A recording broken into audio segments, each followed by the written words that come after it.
बिस्मिल्लाहिर्रहमानिर्रहीम। अस्सलाम वालेकुम। एक सवाल पूछा गया कि सोशल मीडिया हमारे जहन पर कितना दबाव डालता है। तो याद रखें, हमारे दिन का आगाज़ नोटिफिकेशन से, रात हमारी स्क्रीन पर ख़त्म होती है। हमें एहसास ही नहीं होता कि हमने कितना वक्त ज़ाया कर दिया। ऐसे फ़ील होता है कि जैसे हमारे जहन को कभी सुकून मिला ही नहीं। इससे क्या होता है?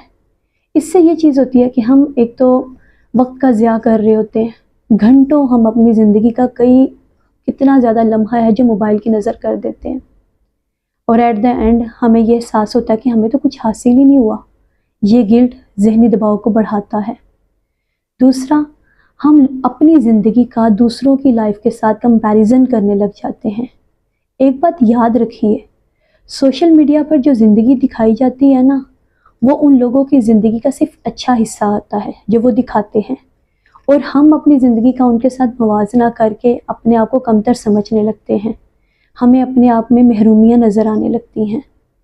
इसका हल बेहतरीन यही है कि आप अपनी स्क्रीन टाइम को लिमिटाइज़ करें। डिफरेंट ख़बरें सुन के, डिफरेंट पोस्ट देख के हम खुद थक जाते हैं और परेशान हो जाते हैं कि हमने किस चीज़ पर फोकस करना है।